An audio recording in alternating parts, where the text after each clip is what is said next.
El año 2003 se grabó a fuego en la memoria colectiva española, con un evento que conmocionó profundamente al país. La joven Sandra Palo, una joven que padecía una leve discapacidad psíquica, fue sometida a una violencia inimaginable. La ultrajaron, la embistieron repetidamente con un vehículo y finalmente le prendieron fuego mientras aún respiraba. Uno de los 4 autores de esta barbarie, 4 años después, ya se encontraba fuera de prisión, pues estos 4 homicidas eran muy jóvenes. Solo uno de ellos había alcanzado la mayoría de edad. Por esta razón, se les conocía como la banda del chupete. La muerte de esta joven resultó sin duda execrable y absolutamente reprobable.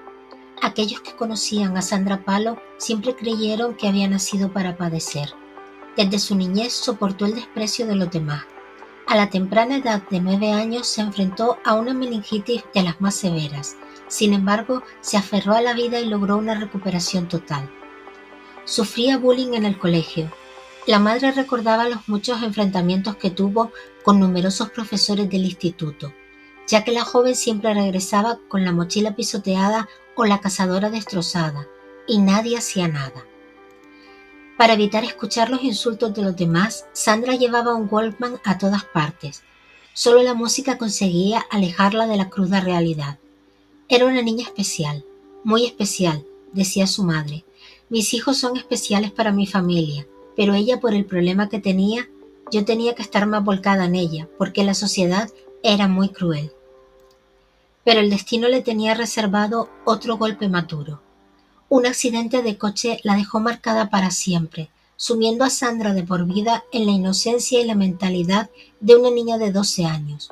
A pesar de esto, la joven se empeñaba en superar todos los obstáculos que la vida le iba poniendo y se protegía del desprecio ajeno como podía. Lejos de allí, 4 jóvenes iniciaban su noche de diversión.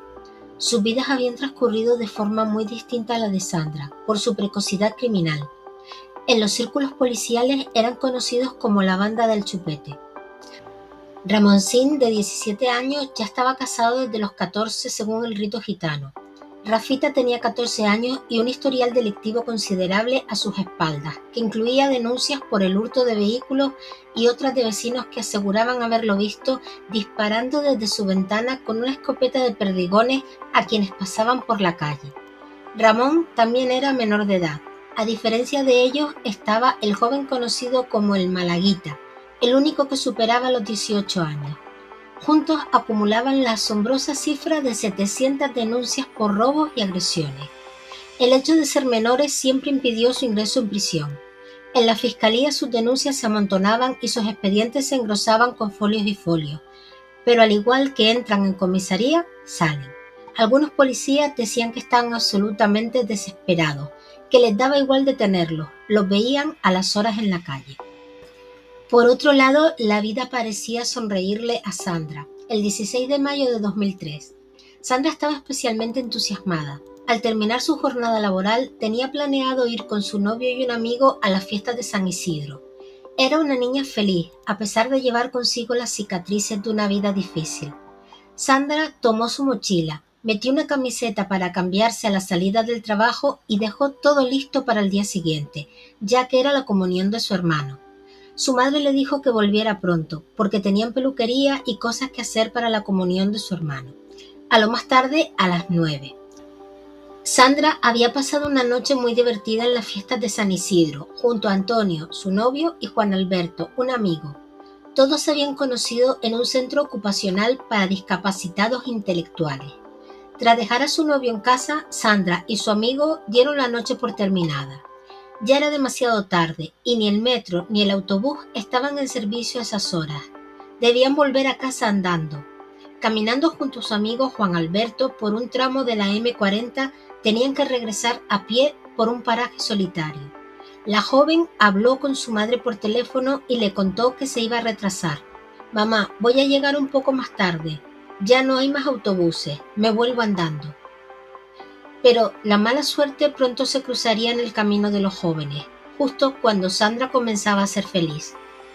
Esa noche, conduciendo un coche robado, el Rafita, Ramón y Ramoncín, los 3 menores y el único mayor de edad del grupo, el Malaguita, Se toparon con los jóvenes y los forzaron a subir al vehículo. Minutos después arrojaron a Juan Alberto del coche y lo amenazaron para que no hablara. Sandra intentó sin éxito escapar del vehículo, asustada de alejarse de la única persona que podría ayudarla. Ahora estaba sola e indefensa bajo la voluntad de unos desconocidos. Juan Alberto, el amigo de Sandra, cometió el error de no llamar a la policía. Lo único en lo que pensó fue en avisar a María del Mar, la madre de Sandra, con un mensaje donde le pedía que la llamase cuando la joven llegase a casa. Después, ante la policía, no supo explicar lo ocurrido. Estos mensajes preocuparon a la madre de la joven. En ese momento, María del Mar temía que algo extraño pudiera estar sucediendo, pero le era imposible imaginar el calvario que Sandra estaba a punto de sufrir. La banda del Chupete se dirigió hacia un polígono industrial a las afueras de Madrid. Una vez allí, a las puertas de una fábrica, obligaron violentamente a la joven a bajar del coche. Una tras otro, la abusaron sin hacer caso de los constantes gritos de la joven pidiendo auxilio. Se inició una acalorada discusión para decidir qué hacer con ella. Sandra escuchaba las atrocidades que pensaban cometer sin poder hacer nada para remediarlo. La joven intentó escabullirse del lugar, pero ellos se lo impidieron. Su destino estaba en manos de un grupo de desalmados. Lo primero que hicieron fue impedir su huida de una forma macabra. Mientras dos jóvenes le sujetaban por los brazos, el coche le embistió 2 veces para partirle las piernas por varias partes. Sandra quedó inmóvil e indefensa a merced de la voluntad de sus captores. Ahora los criminales discutían sobre qué era lo próximo que iban a hacer con Sandra. Ella lo escuchaba todo desde el suelo y sabía que su tortura estaba lejos de acabar. Finalmente decidieron acabar con ella y el malaguita la atropelló entre 10 y 15 veces con las ruedas delanteras, yendo hacia adelante y atrás. Según agentes de la policía, el mismo malaguita reconocería que se sintió impresionado por el sonido del crujir de los huesos. Aunque Sandra se encontraba inconsciente durante la mayor parte de la tortura, en los breves instantes en los que recuperaba la conciencia, se daba cuenta de la brutalidad que estaban cometiendo con ella. El cuerpo de Sandra no se movía. Los 4 criminales creyeron que Sandra había muerto, por lo que decidieron quemarla. Así que se marcharon a una gasolinera para conseguir combustible. Los jóvenes habían dejado abandonado por unos momentos el cuerpo de Sandra. Ni siquiera lo ocultaron antes de marcharse del polígono. Los 4 de la banda no mostraron signo alguno de preocupación o remordimiento por la brutalidad que acababan de cometer. Estaban tan obcecados en conseguir gasolina para hacer desaparecer el cuerpo de Sandra que se arriesgaron a que la cámara de vigilancia le grabase. A pesar de sus temores, las imágenes eran demasiado borrosas para ser definitivas en el caso. El único afán de la banda era no dejar rastro alguno de la atrocidad que acababan de cometer. Sin embargo, cuando volvieron al lugar de los hechos, notaron que Sandra todavía movía un brazo. Sin mostrar compasión alguna, siguieron con su intención de quemar a Sandra. Ni siquiera intentaron rematarla. Los jóvenes hicieron arder, aún con una unidad de vida, un cuerpo agonizante e indefenso. Tras esta salvajada, los 4 jóvenes huyeron del lugar y abandonaron el coche después de incendiarlo. Horas después, un camionero encontró el cuerpo calcinado y avisó a la policía. Ninguno de los 4 jóvenes tuvo piedad a la hora de cometer el crimen de Sandra Palo. Por eso la policía hizo lo imposible para dar con los responsables. María del Mar, la madre de Sandra Palo, iba a celebrar la comunión de su hijo ajena al calvario que acababa de sufrir la joven. Aunque estaba preocupada porque Sandra no había dormido en casa, se inclinaba a pensar que había pasado la noche en casa de alguna amiga por miedo a que la castigaran. El que iba a ser uno de los días más felices para la familia pronto se convertiría en el más negro y angustioso. Yo no podía evitar las lágrimas, evidentemente. Tenía que ir cada 2 por 3 al baño para retocarme, para que mi hijo no sintiera lo que a mí me estaba pasando, dijo la madre. Él notó que faltaba su hermana, porque sí que me lo preguntó, pero yo le decía, no sé, hijo, Sandra se ha quedado en casa de una amiga y no vendrá, porque era un niño con 10 años y no iba a entender nada. A las 8:30 de la tarde, al poco de llegar a casa, después de la comunión, María del Mar recibió una llamada que marcaría para siempre su vida y la de toda su familia. La policía les comunicaba que a su hija le había pasado algo terrible. Comenzaba la búsqueda de los culpables de la cruel historia de una joven que fue raptada, abusada, torturada y quemada viva. La noticia del brutal asesinato conmocionó a España entera, que reclamaba que los culpables pagaran por el crimen. La policía investigaba cualquier posibilidad. Los asesinos parecían no ser conscientes de su terrible crimen y presumían ante sus amigos con una frialdad estremecedora de todo lo que habían hecho a Sandra. Día tras día, la policía fue cerrando poco a poco el círculo de los sospechosos, hasta que conocieron la identidad de los presuntos autores del crimen.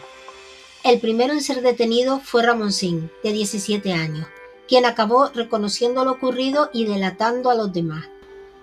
Así, Ramón, Rafita y el Malaguita, los 4 asesinos de Sandra Palo, fueron finalmente detenidos. Es absolutamente aberrante. Este es sin duda uno de los casos más fuertes de crimen de menores que hemos vivido en España. Es increíble que existan en el mundo personas como estas y encima se regodeen de lo que han hecho. 1 año y medio después, el juicio de los menores comenzó con una gran expectación. El Malaguita era juzgado en una vista aparte por ser adulto. Menos de 3 metros separaban a María del Mar de uno de los asesinos de su hija. Ese día revivió la violenta muerte de Sandra. Su madre comentó: "A mí lo que más me sorprende sobre todo es la brutalidad de lo que cometieron, la tranquilidad que presentan cuando se juzgan sus hechos. Es una tranquilidad absolutamente pasmosa, como si no pasara nada, como si estuvieran ajenos a la realidad. Esta gente es que les da exactamente igual". El 26 de junio de 2007, el Rafita salía definitivamente en régimen de libertad. María del Mar no puede evitar que su voz se quiebre cuando recuerda que el Rafita, uno de los asesinos de su hija Sandra, se encuentra en libertad vigilada. Según ella, 4 años en un centro de menores no hacen justicia a un asesinato de tal magnitud.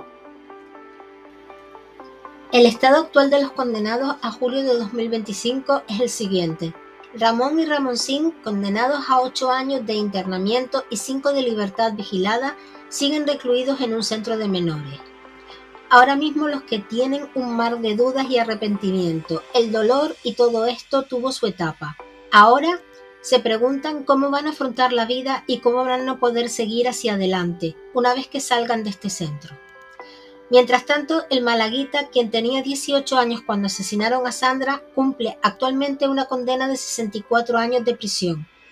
Los menores, analfabetos cuando ingresaron en el centro, han aprendido a leer y escribir. Sus conductas parecen estar cambiando. El Rafita está en libertad vigilada, tras cumplir 4 años en un centro de menores. Su caso ha abierto un debate sobre la aplicación de la ley del menor en determinados casos.